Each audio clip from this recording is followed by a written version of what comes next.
उस सुबह अयोध्या में जिस जगह पर 500 साल पुरानी ऐतिहासिक मस्जिद खड़ी थी, जय श्री राम और राम लला हम आएंगे, मंदिर वहीं बनाएंगे के नारों से गूंज रही थी। और कुछ ही घंटों में हजारों लोगों की भीड़ ने मस्जिद को हथौड़े, कुदाल और भालों की मदद से डेमोलिस्ट कर दिया।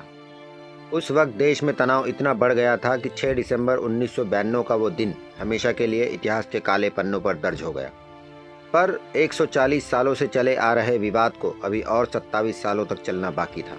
आइए जानते हैं अयोध्या में मौजूद उस जगह पर मस्जिद कब और किसने बनाई, मस्जिद से पहले वहां पर क्या था और मस्जिद के ढहाए जाने के बाद के सारे सिनॉप्सिस क्या है।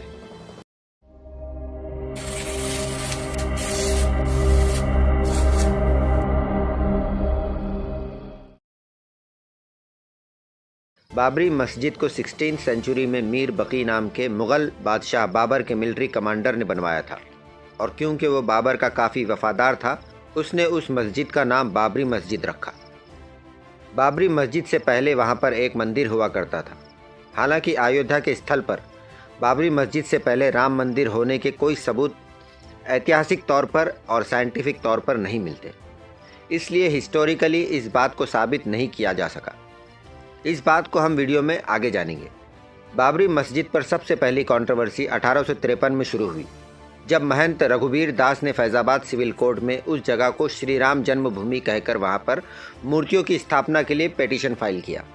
लेकिन ये मुकदमा असल में इंडिया की एंशिएंट हिस्टोरिकल फैक्ट तक नहीं पहुंच पाया कि उस जगह पर कभी मंदिर था या फिर श्री राम का असल में वही जन्म स्थान है। 20वीं सेंचुरी में इस कंट्रोवर्सी को फिर से तेज़ हवाएं मिली और 1949 में बाबरी मस्जिद के चबूतरे पर राम लला की मूर्ति स्थापित की गई।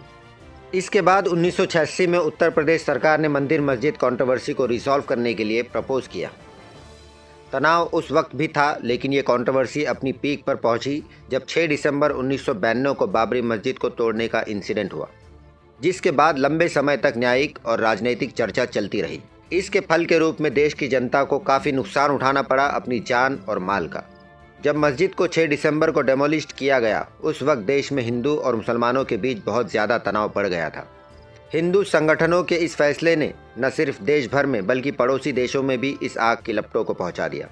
पाकिस्तान और बांग्लादेश में कई मंदिरों को तोड़ा गया और यूपी में प्रेसिडेंट रूल लागू करना पड़ा।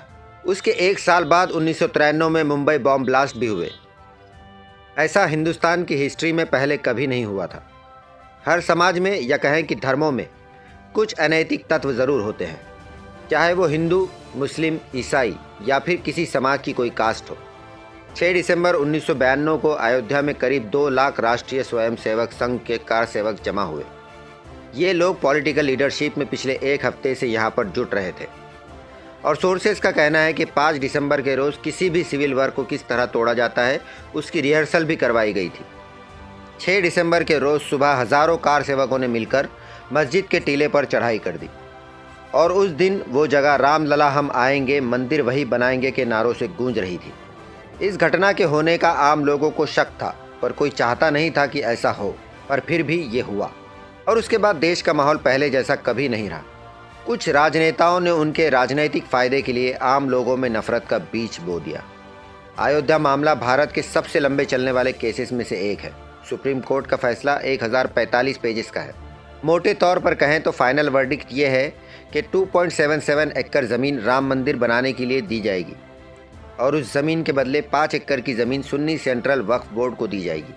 क्योंकि 2010 में हाई कोर्ट ने भी एक फ़ैसला सुनाया था, उस फैसले को भी रद्द किया गया। सुप्रीम कोर्ट का फैसला संविधान के कई एक्ट्स को मद्देनज़र रखते हुए सुनाया गया और हर पहलू से इस पर गौर व फिक्र की गई। सुप्रीम कोर्ट के फैसले के बाद हिंदुस्तान के इतिहास का दूसरा सबसे लंबा चलने वाला केस खत्म हुआ। हमने जाना कि बाबरी मस्जिद और अयोध्या की हिस्ट्री और इससे जुड़ी कंट्रोवर्सी क्या है और इस मामले में किस तरह इस पर राजनीति हुई। जिस तबाही से लोग बचते थे वो तबाही सरेआम हो रही है। अज़मत मुल्क इस सियासत के हाथों नीलाम हो रही है। इस बात को आप एक ओपिनियन के तौर पर ले सकते हैं कि अगर कोई भी मामला ज़्यादा सेंसिटिव है तो इस मामले के दोनों पहलुओं को बारीकी से समझने के बाद ही अपनी राय कायम करनी चाहिए। अयोध्या जैसे सेंसिटिव मामले का असर आज भी हमारे समाज पर है। आप अपने विचार और सुझाव हमसे कमेंट्स में शेयर कर सकते हैं। अगर मालूमात पसंद आए तो लाइक करें और हमारा हौसला बढ़ाने के लिए सब्सक्राइब करें द ह्यूमंस को। Thank you.